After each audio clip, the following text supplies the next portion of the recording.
All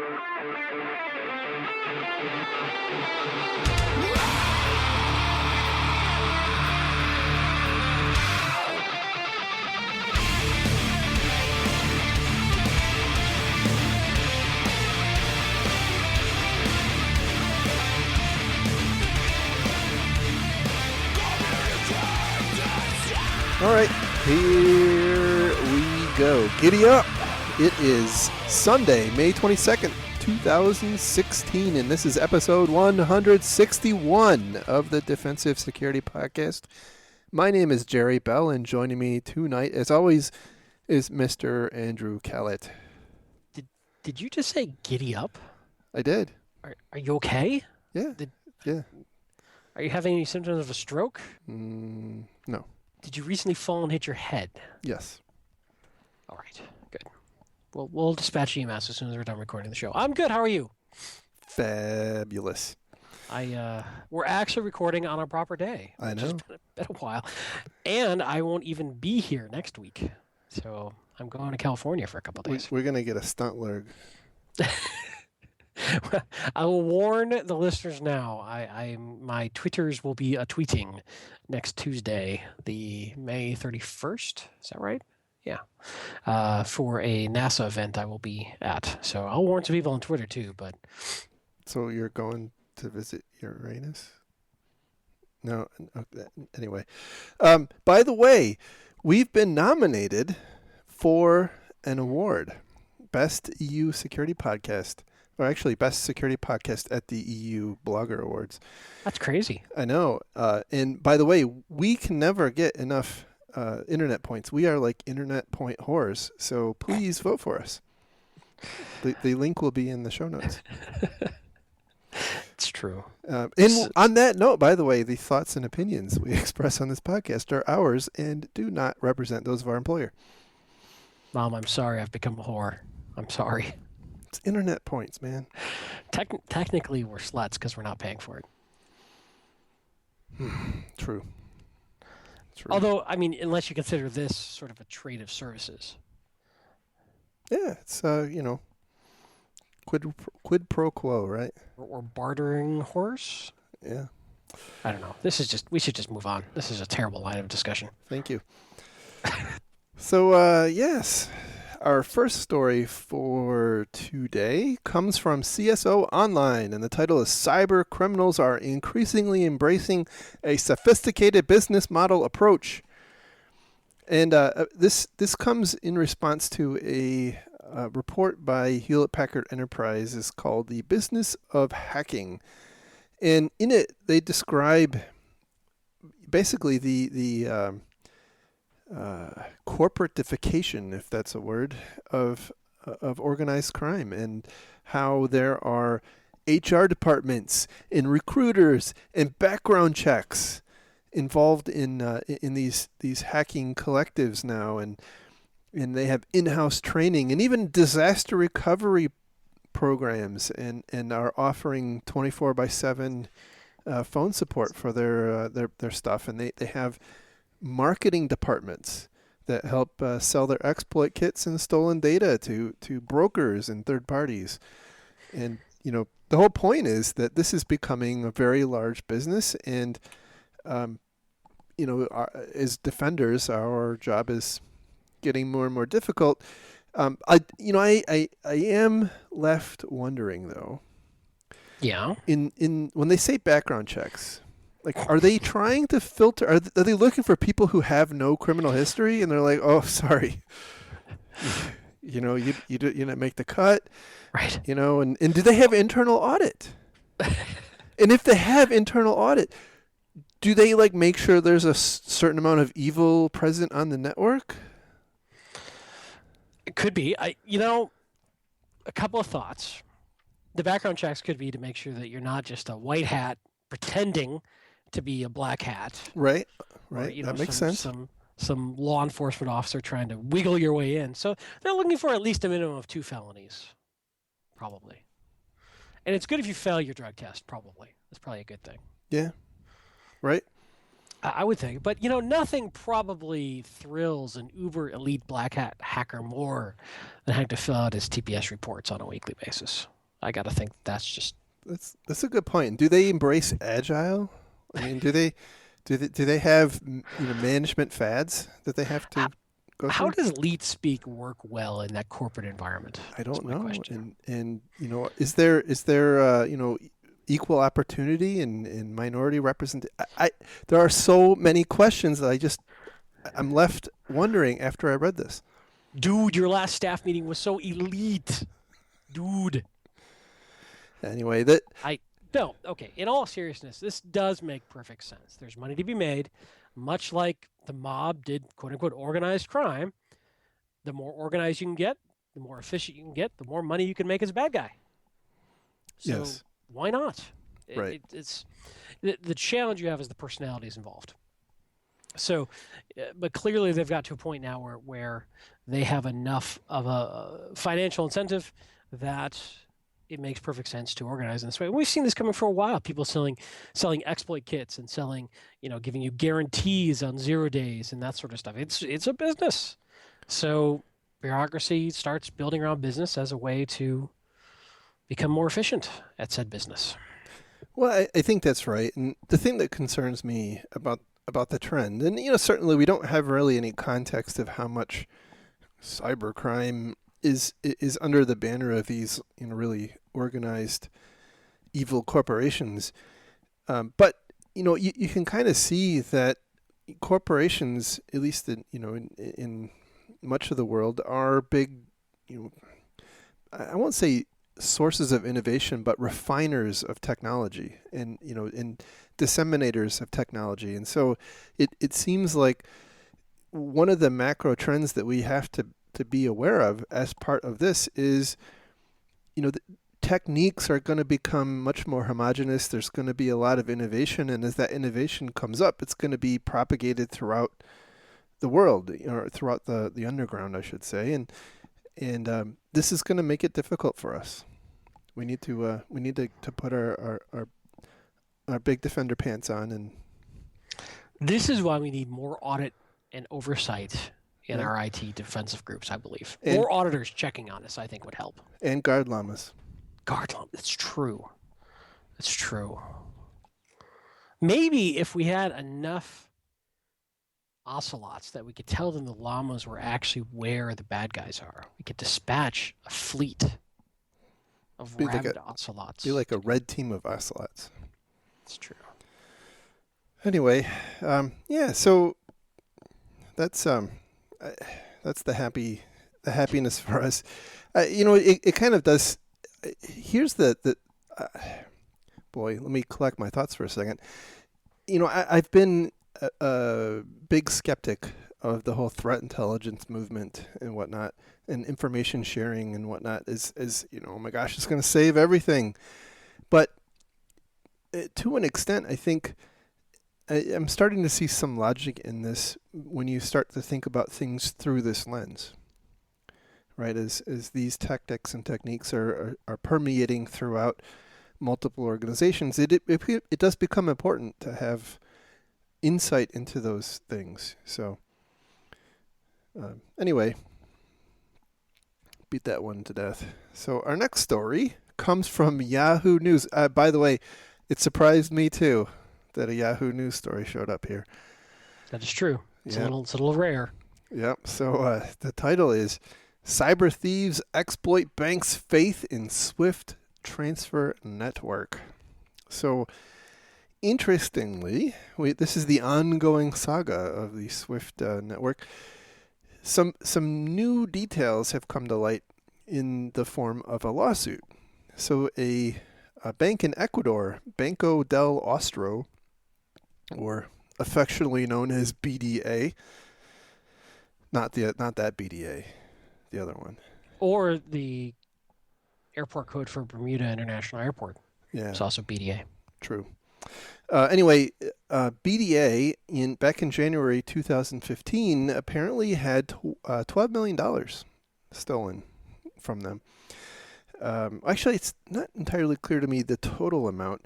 Wells Fargo Wells Fargo received transfer requests totaling $12 million from BDA over the SWIFT network and facilitated those over the course of 10 days. They were able to claw back, I think, about $1 million. And so BDA is suing Wells Fargo in New York, I believe. Not entirely clear to me exactly where, but they're suing Wells Fargo, saying that Wells Fargo needs to remunerate them for the money that was lost. And Wells Fargo, of course, is saying, too bad, so sad. You should probably have had a little better security on your end because, we just fulfilled your orders. So kind of interesting thing that's emerging here is that the techniques used in this attack were similar but different. I mean, considerably different. That's helpful. Well, so exactly the same but completely different. Well, it was the same in that they were transferring money to bogus accounts through the SWIFT network. What was different, though, was that apparently in the case of BDA, some malware was used to steal the credentials, the SWIFT credentials, of a BDA employee, and then I'm assuming this is where it kind of gets a little bit murky. Someone using those credentials basically went and found some old, canceled and rejected transactions in the BDA SWIFT outbox, sorry, yep. And modified the amounts in the payee and resubmitted it, and sure enough, they were honored, and that's a little bit different than what we saw with some of the more recent attacks. So it's not clear if this is the same actor or maybe the techniques have been refined, but the ones that we've been talking about were towards the end of last year and early this year. Yeah, this is certainly a far less sophisticated attack, but clearly just as effective. Yes. Smaller amounts. What I find really interesting about this is who owns the liability around this. And these two guys suing each other is interesting about this, and SWIFT is kind of standing out going, hey, not us. The right. fact that we've got password credentials that are being captured and replayed tell me that clearly this is a single factor password environment.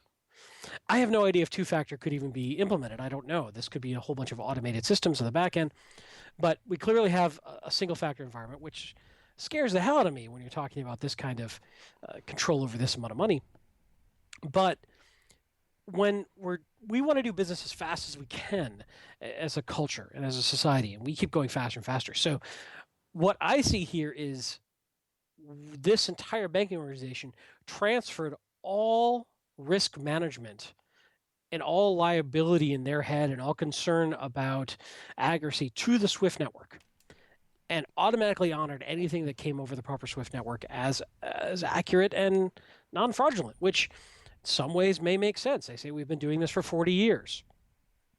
That clearly has to come to an end. There's some systemic issues going on here, and I think we talk about this in another one of our articles, or in this one.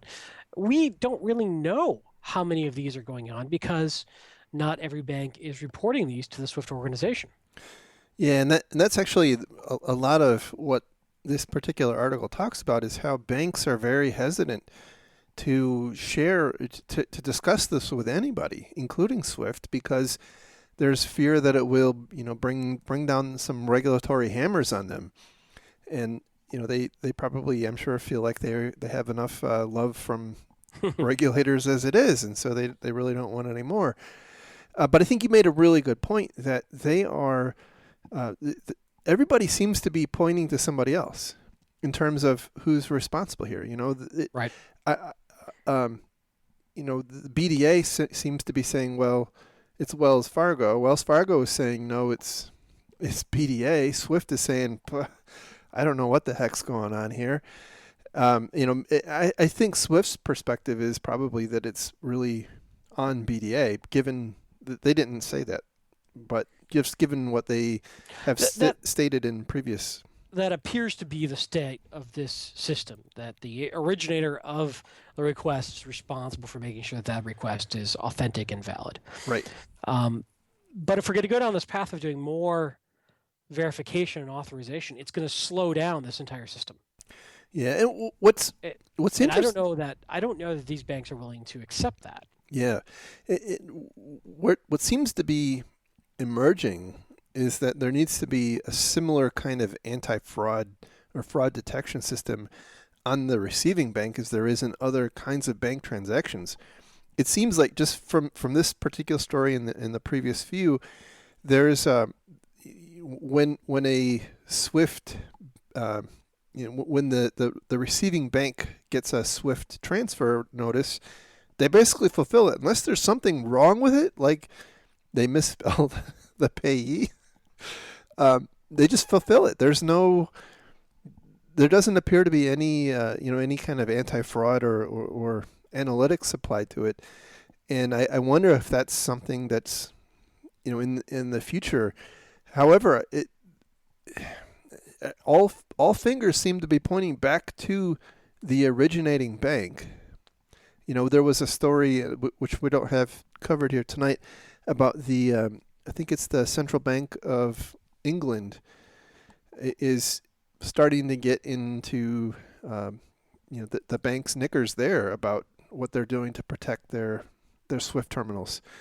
So that seems like it's probably going to be a trend that is going to pick up. But the challenge is there is no central regulator, right? There's no. It's every man for himself. Every man, country, woman, child for himself.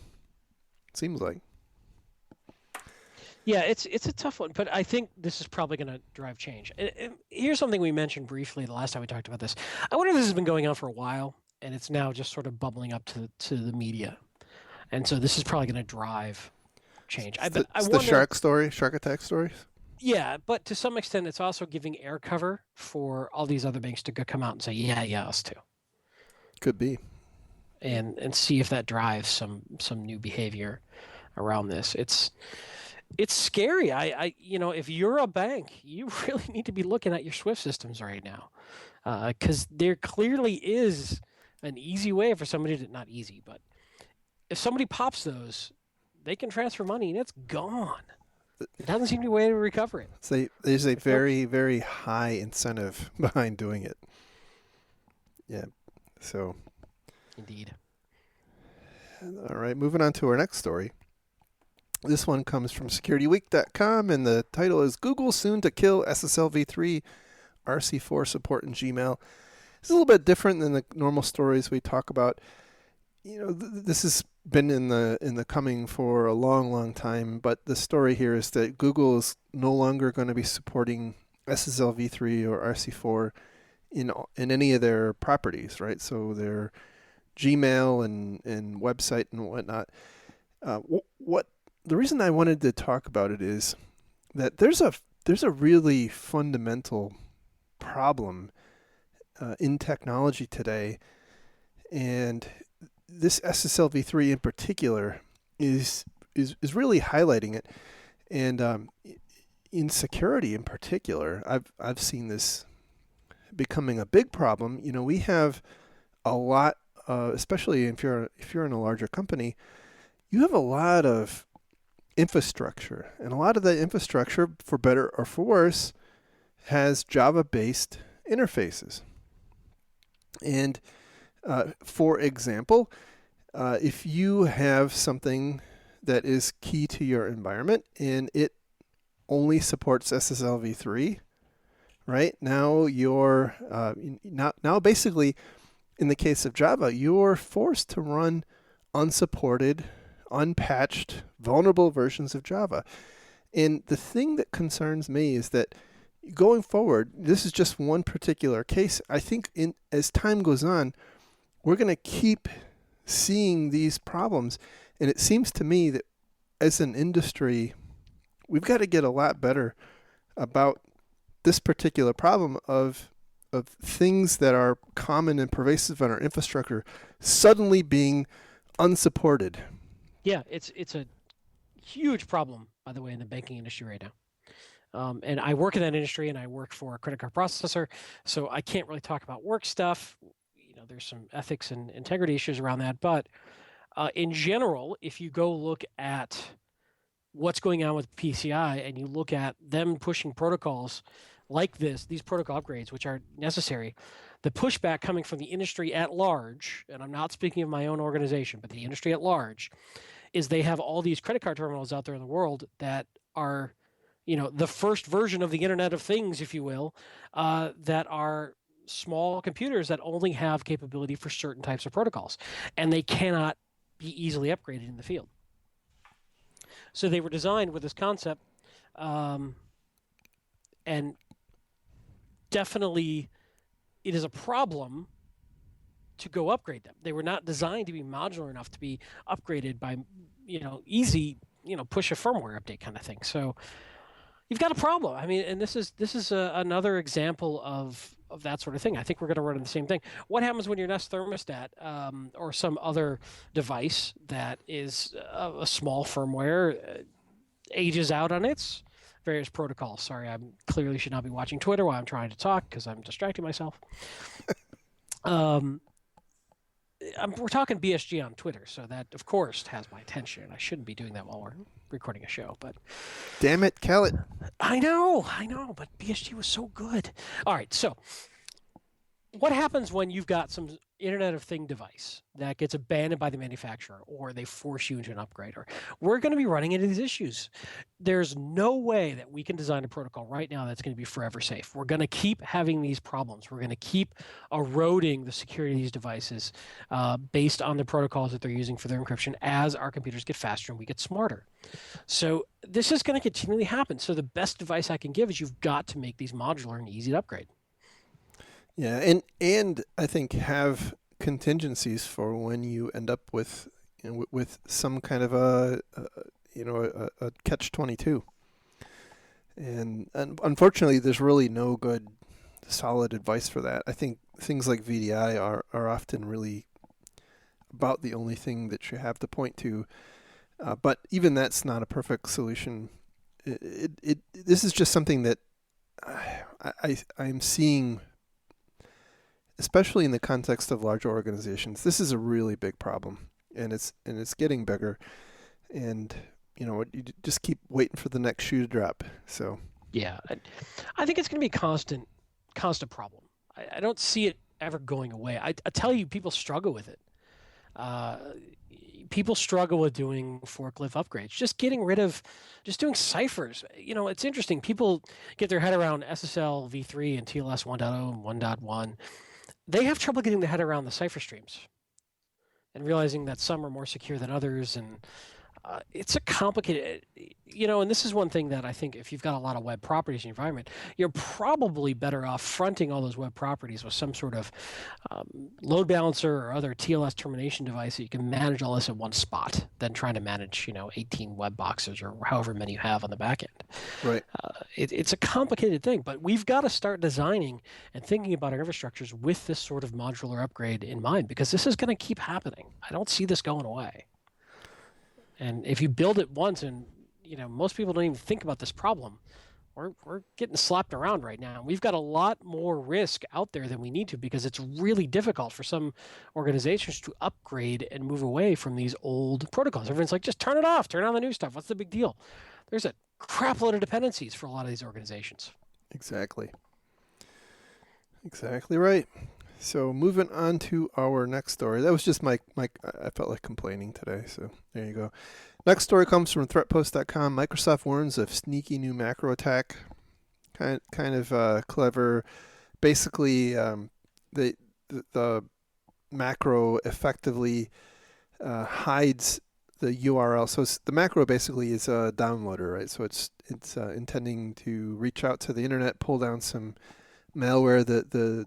The novel component here is that the URL is stored as an encrypted value as the name of a button in the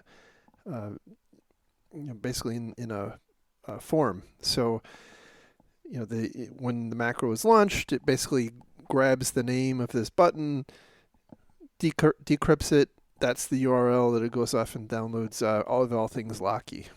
So this is now how you're getting Locky, by the way. Indeed. So, yeah, man. By the way, I think there's a lot of information these days about how to disable macros across your environment, and I will encourage you to go and look up how to do that. Although, again, you're probably going to get your hand slapped because everybody likes their macros. So, moving on to our next story, and this one is, speaking of ransomware, comes from Network World. Kansas Heart Hospital hit with ransomware, paid, but attackers demanded second ransom. Oh, dun, dun, dun. Oh my goodness! Here we go. Well, yeah. This, by the way, is what was always the basis of ransomware: is that there was some, honor among thieves. If you pay, you'll get your files back. Yeah, but you know what? What's interesting though is it's this kind of behavior that's going to kill ransomware as a thing, right? Because kill people being willing to pay. Yeah. Yeah, I agree. And if people aren't willing to pay, then it's not a profitable business.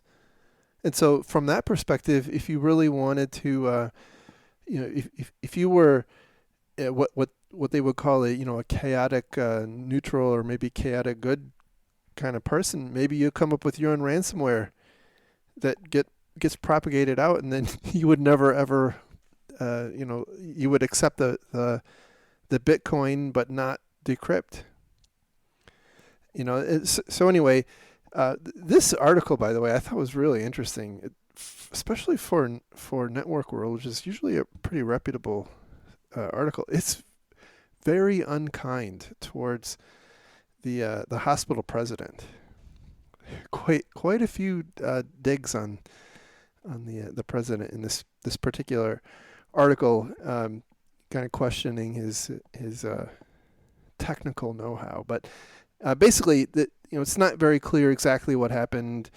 If the bank had, I guess exactly how much money was paid, how much data was lost, were they ever able to get the data back? Don't really know. What we do know is apparently some amount of data was encrypted with ransomware. They paid a ransom, and then the attackers said, no, we want more, and they decided not to pay. So it's not very clear exactly what was going on behind the scenes. We do know apparently this particular hospital did not shut itself down like some of the other hospitals we've talked about in the past. So apparently it wasn't as quite as serious as some of the others. So yeah, it was kind of interesting. They also mentioned the big news was that TeslaCrypt was apparently put out to pasture, and I guess the bad guys had a change of heart and released a master key, which, by the way, it's very interesting that there's a master key for some of this ransomware. Yeah, which seems risky at times. If that ever leaked or somebody ever discovered that, that's kind of risky. But nobody said bad guys had to be perfectly smart all the time. Well, yeah, gives an out, right? So. Yep. Actually, I think that's the last story. Oh my gosh, we're done. I know. Well, we just did a big show on Wednesday, so. Yeah. Wow. Well, that's like I said, that's it for this week. We appreciate your time, and give us a vote. That would be really awesome. Couple of shout outs. Oh, there was one thing we were going to talk about, the Microsoft new sneaky macro trick. We did. We did. Yeah, you're right. I'm dead. Sorry, I was just looking at my notes and I got them out of order. So O'Reilly conference in October in New York. We will be there. We're, in theory, at last I heard, going to be running the Ignite track. Be there or be square. Which should be fun. That's the sort of 5-minute lightning talks that the slides auto advance, and kind of crazy fun times for that sort of thing. What else is shaking? DerbyCon. You're going to DerbyCon, right? In September? Most certainly am. I don't think I will be making DerbyCon, unfortunately, due to imminent wedding issues around that timeline. But Issues, huh? well, anticipating last minute I get stuff. it. No, I get it. I got it. You'll be okay. You'll have friends there. I get it. What else? Thank you to our Patreon donors. You guys are awesome. Yes. And we're still humbled. And by the way, Jerry's hoarded all of that money. I think he's buying an island to become a Bond supervillain, I believe is what's going on there. Gotta have a place for the llamas. What other shout outs do we want to give? Thank you for giving us iTunes ratings. Yes. That's awesome. And thank you to those who have sent us emails. I'm still working through most of them. I've responded to almost all, but there's a few that I haven't. And if you do like the show, give us some love on iTunes. That's more internet points, the better. Makes us feel good about ourselves. If you have any questions or comments, send us an email to info@defensivesecurity.org. You can find links to all the stories we talked about tonight and to where you can vote, by the way, for our podcast at www.defensivesecurity.org. And you can follow the podcast, by the way, on Twitter at DefensiveSec. You can follow Mr. Cal on Twitter at Lurg and me on Twitter at MaliciousLink. And with that, we will talk again next week. Or actually, one of us will. You'll be off gallivanting around California. So I will. I'm going to be in LA for a couple of days and then out at Edwards Air Force Base for a couple of days. So if you're interested in that, by the way, just off topic, it's an aviation related thing. You might want to mute me on Twitter's next Tuesday.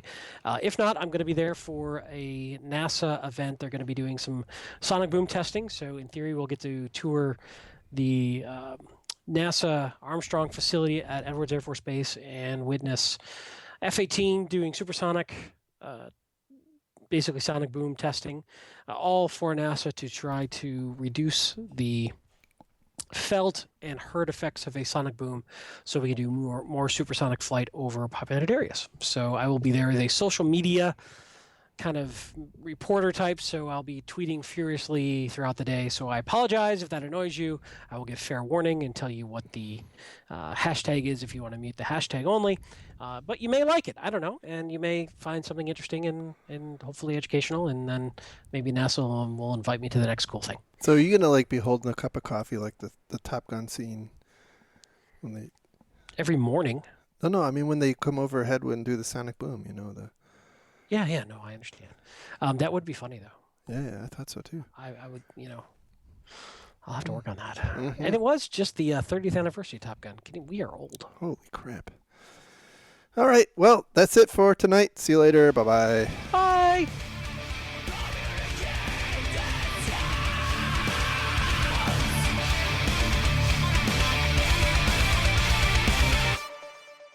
But you're in the way of my dinner, so we should do it. Oh, yeah, sorry. I didn't know that. For sake. God damn it. If you tell me these things. Well, no, it was a good little chat. I just realized I'm hungry. Wow. Well, this should be a good show then. Fuck you. Bye-bye. Bye-bye now. Bye-bye. Bye-bye. Bye-bye. Bye-bye. Bye-bye. Bye-bye. Bye-bye. Bye-bye.